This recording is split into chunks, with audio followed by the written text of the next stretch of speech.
Hey, listeners, I am so excited. I have Nancy Levine Stearns, who is founder of ImpactDevise, a nonprofit journalism project covering DEIA initiatives in the private sector, with A standing for accessibility. Her reporting covering corporate social responsibility has been cited by the New York Times, NBC News, Forbes, and many outlets. Nancy was a career executive recruiter starting at American Express headquarters in New York City, and she attended New York University's Stern School of Business. Nancy, welcome to the show.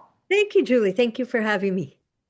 Okay, so when all this DEI blowback, pushback, which has been going on for years, but when it really, really got heated post-election last year, you came up on my radar.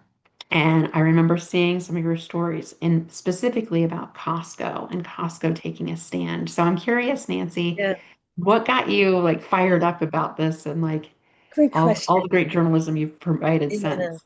Yeah, thank you. So my background is in recruiting and executive search, as you mentioned, and I had planned to retire at the start of this year. So I've been writing about corporate social responsibility for about the last 10 years. And I had planned to retire. And then the Costco story came on my radar. And like everyone, I had seen all the headlines about DEI is dying, DEI is dead, DEI is on the ropes. I had seen that and I was like, oh, this is really, Costco standing out. This is unusual. And I did a story for a site called the Queen Zone, which elevates women's voices. And in the course of researching the Costco story, what I found was that it wasn't just Costco that was taking a stand. There were other companies. And the more I dug, the more I found that companies were taking a firm stand, whatever they would call DEI. There was a lot of renaming going on. It could be belonging, inclusion, culture and engagement, but whatever the perspective, inclusion was really the message that was coming across. So it started out just as a story, one story, and sort of blossomed into a narrative. And I think what we decided to do, we codified ImpactDevise as a small nonprofit project just to be able to gather the information, and the information itself and the data itself tells a different story than the some of the headlines that we've seen, and that's what we're reporting on. So I attended. Um, there were 30 anti-DEI proposals presented to corporations in 2025 for shareholder voting. And so I attended most of the annual general meetings where these anti-DEI proposals were considered and voted on, and shareholders overwhelmingly voted to reject at all 30 corporations the anti-DEI proposals, and that became a news item and newsworthy. So more than just the voting, what really intrigued me going to the meetings was some CEOs would speak out publicly. And the most notable was actually the CEO of Merck, which is a large pharmaceutical company. His name is Rob Davis. And in the Q&A session in the meeting, one of the anti-DEI proponents asked, well, what are you doing about DEI? Why are you doing this? And Mr. Davis had delivered a statement, and the essence of it was that diversity and inclusion is a strategic imperative. And that's really the takeaway. That's what the data shows. That's what studies show. So there's not it's not, as I tell people, it doesn't feel like rocket science to me. It's about the bottom line. It's about performance. It's about diversity and inclusion and equity initiatives impacting uh, business performance and the bottom line. So Yeah. that's what we report on, and that's what we're still It's reporting on. fantastic reporting. And Thank you. Nancy, you keep a list of companies that are committed, and I know you do a lot of reporting on the shareholder like rejections, which is really important because we're not seeing that in the news headlines, which makes you wonder like why are we being led to think DEI is going away when it very much is staying alive. But there's also a risk of companies being public about their commitments to this. So what are you seeing around commitments, like Yeah. language shifting, like still firm commitments? Yeah, I think we do see language shifting, but the forces that are adversarial to DEI are very aware of the language shifting, relanguaging. And the Heritage Foundation came out with a report in this month, in September. They talked about the disguising of DEI. And also I went to a hearing in the Senate Judiciary Committee on July 23rd, and that was the focus of Republican senators. That was part of it, was like, whatever you call it, DEI, whether it's called culture and belonging or inclusion and engagement, it's still DEI. And still, it's still going to be targeted. So companies are not backing down. That's what we do keep a list of. It's around in the neighborhood of 400 corporations, includes some publicly traded, some not, some large nonprofits because they are also targeted. Um, and what we have found is that we just did a review, kind of an audit of what are the statements that they're making. And only two out of approximately 400 really scrapped their page. So they're all, at least in their commitments, and that's what we look at. And a stated commitment is not nothing. I understand that much of the practice has to do with feet on the ground and how do we execute these programs. However, it's a bold and courageous decision to even keep the language. It's a commitment, and they do, paint a target kind of on themselves by doing that. But the reason why corporations would do that is because diversity and inclusion is a business imperative. It is a strategic imperative. The data shows that there is a bottom line result, and that's how corporations function. That's how capital markets function. Yeah, So that's yeah, what so that's true. That's what we're reporting. yeah, We're just telling that story. yeah. It's just the facts. It's not political, it's not ideological, it's not personal. It's just business. Yeah. Well, I think I admire the bravery of the companies to keep those pages up and can keep their commitments up because there's this tethering I feel like companies feel of we don't want to be too vocal, right? Because then we'll Right, draw attention from this right, administration and right, lawsuits, et cetera.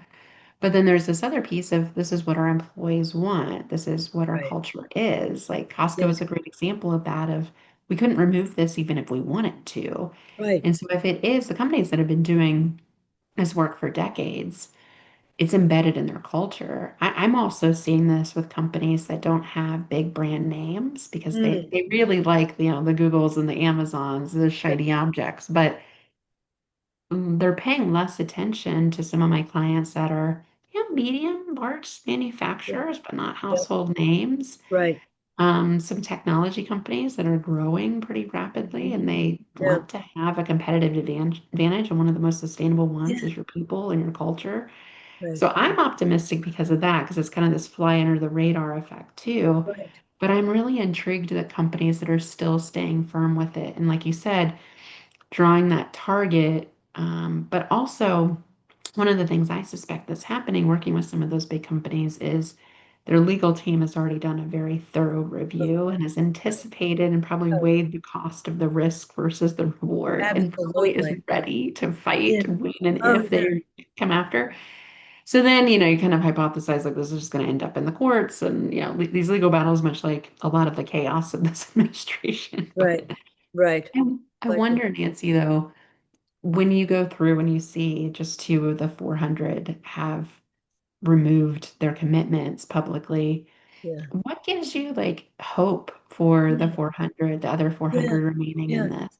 I think what gives me hope is just the sort of the fact of the business imperative. So it was stated by a number of CEOs. I mentioned Merck being the most vocal, but that's what underlies the decision making to keep the DEI initiatives in place by any name is the business imperative.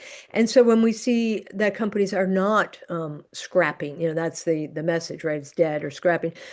That is, when we see companies standing firm, that's what gives me hope because also a lot of these companies, not all, but many of them are consumer facing. So Mhm. with large retail, you mentioned Costco, there are others. I have a list some of off the top of my head. Dick's Sporting Goods comes to mind. Mhm. Because they faced an anti-DEI proposal. There were others. I'd have to look at my list, but there are also consumer facing consumer products companies, large consumer products companies, any entity that is consumer facing. I think if we're reading the tea leaves, now I'm not in the business of reading tea leaves, but if I were, if I were, I'd say, well, the tea leaf reading exercise shows that consumers are supporting diversity, equity, and inclusion initiatives. And so that creates, a strength in numbers. And I think that's at least in part, certainly what consumer products companies and retail companies are responding to. And other companies, certainly following suit and still, Merck is not necessarily consumer facing, but they still understand that it's a business imperative. Mhm. So what gives me hope is the business case for diversity, equity, and inclusion that companies recognize, and then consumers, the enormity of the consumer population. It's a way to vote. Sometimes the way we look at consumers is there are a few ways to vote. You vote ideally in the electoral system. You vote with your wallet. You vote. Mhm. How do you vote as a consumer? Um, so and then in some cases, the shareholders are voting also as investors. Yep. So, and just to say about the shareholder voting, it's not unusual for shareholders to vote to reject outside proposals. That is commonplace. What corporate governance experts told me is what was significant was the enormity of the margins, that it was typically by 98 to 99% of voting shares.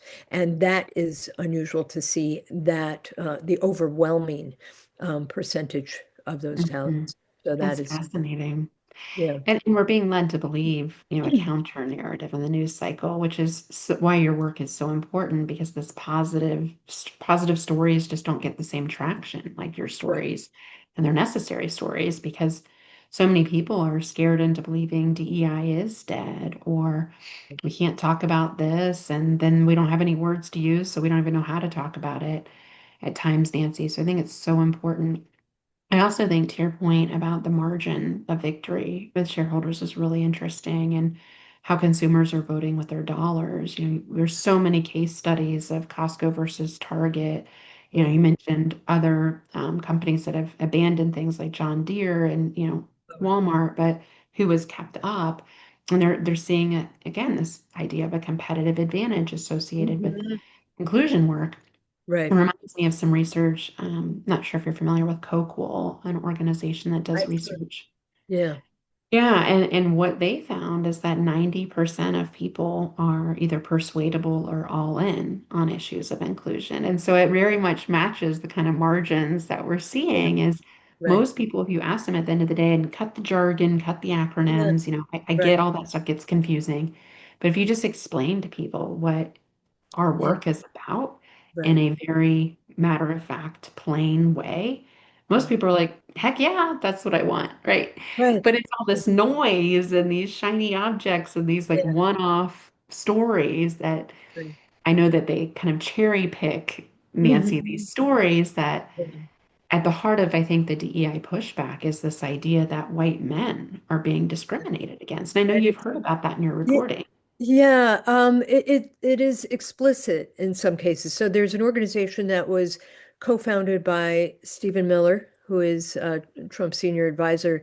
It's called America First Legal, and they file legal action, sometimes lawsuits, but sometimes filing formal complaints with the EEOC. So the one that comes to mind to me is they filed a complaint against the Los Angeles Dodgers and their ownership group for their DEI practices. Now, I can't say if in that complaint they mentioned discrimination against white men, but they have filed any number of complaints. I think it's like their list is like 42 or 43 complaints.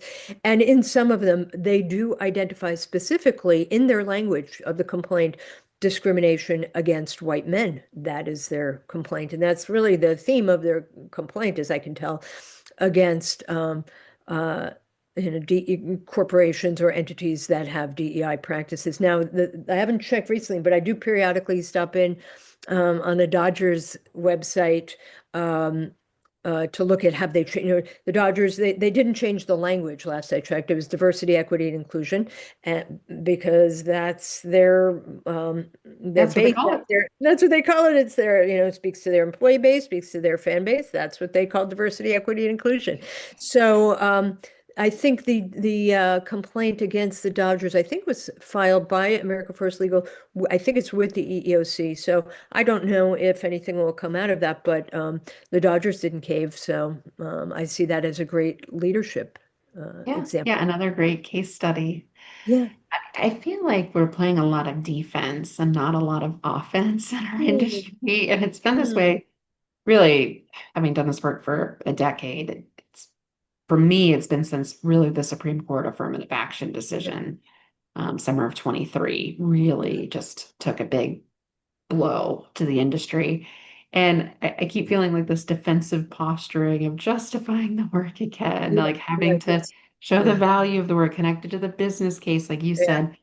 I'm just curious, do you see a day anytime Mm. soon when we get to play more offense? Play offense. That's a great question. I mean, I think to go back to the Costco example, that was somewhat offensive insofar as I don't mean offensive, playing offense, insofar Yeah, as like get out it of was here so is their vocal. message. Like, It, right. They were vocal, they were unequivocal. It did land in the headlines, so they really played a leader role.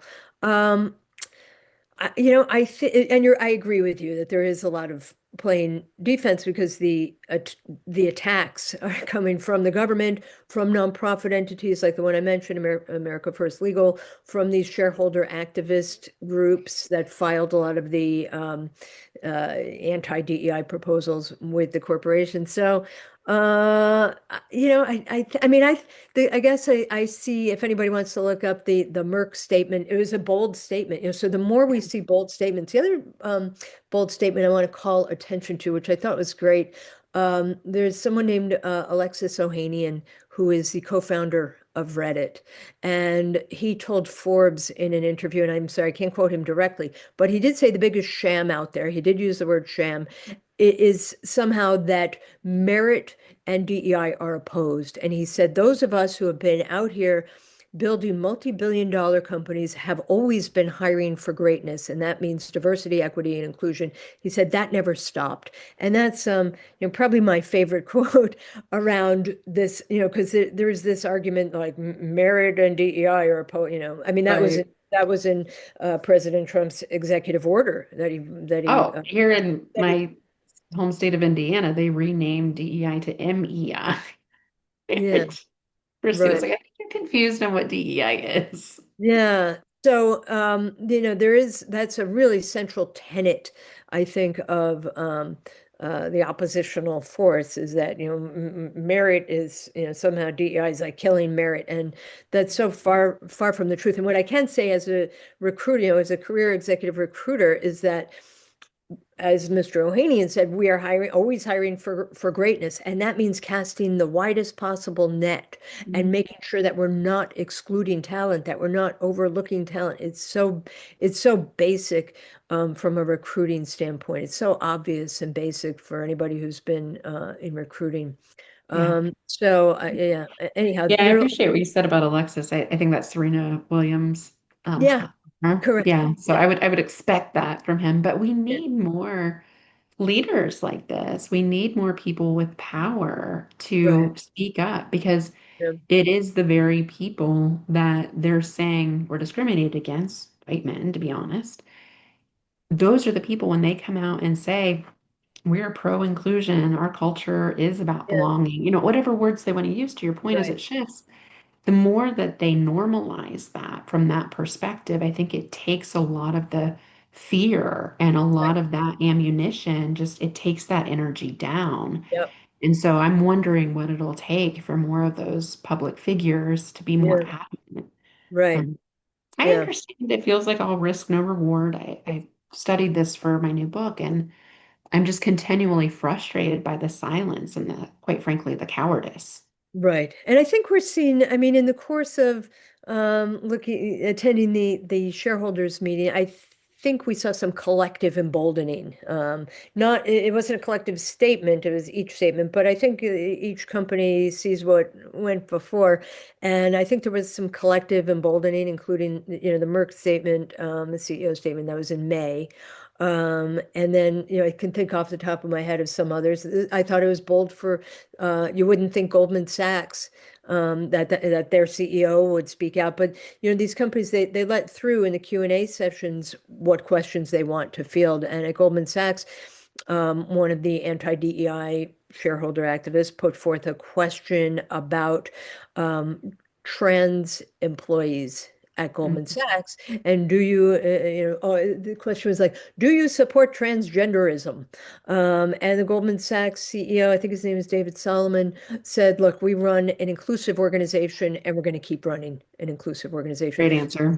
Even that, it's just, it's straightforward, it's simple. So I think we see, it's maybe baby steps, incremental, but I get that they don't want a target painted on themselves. They don't want to attract, any EEOC investigation. They don't want to attract a lawsuit. But I think there's a collective emboldening, and so you know, I'm hopeful that we will see that. It's a trend. I see that as a trend. I'm hoping that we see that trend continue. I think we might. One of our credos at ImpactDevise is strength in numbers, which I borrowed, appropriated from the Golden State Warriors, the NBA team. Hmm. I'm a big fan, and that was their credo for many years, strength in numbers. And in fact, the Yep. inclusion lead for the Golden State Warriors and the Golden State Valkyries, Jen Vasquez is on our advisory board. So strength in numbers would gather a lot of inspiration from that group and from all groups really. But Yeah, that's I where I'm love feeling that. good. I Yeah. love that. That's a great mantra that we need right now is Yeah. strength in numbers, get more Yeah. people on the Yep. right side of history. Yeah. Yeah. And I think we do have strength in numbers. That's my observation. I think we do. And some of that, people say, what can I do? So I think there is quite a lot of power in the consumer segment, because that's also how we vote. And we've seen that with boycotts or boycotts. Yeah. And I think we will keep seeing strength in numbers, especially um, emanating, from the consumer segment. Yeah.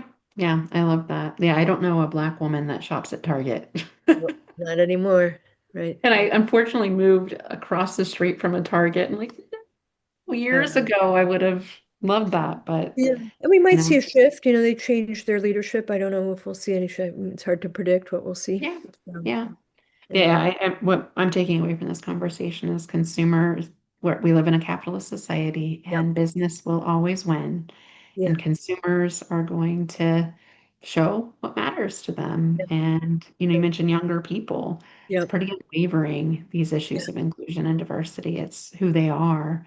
right, Um, and so this is only going to, the strength of numbers is only going to strengthen going forward. So. yeah, yeah, Thank you for your reporting. It's I know you and I both get called brave nowadays, which I think we both are like, what we're just, yeah. saying what we would Just reporting. normally say. Yeah.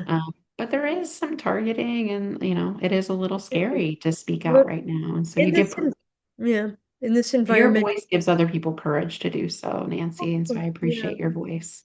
Yeah, thank you. Yeah, I try to just be straightforward.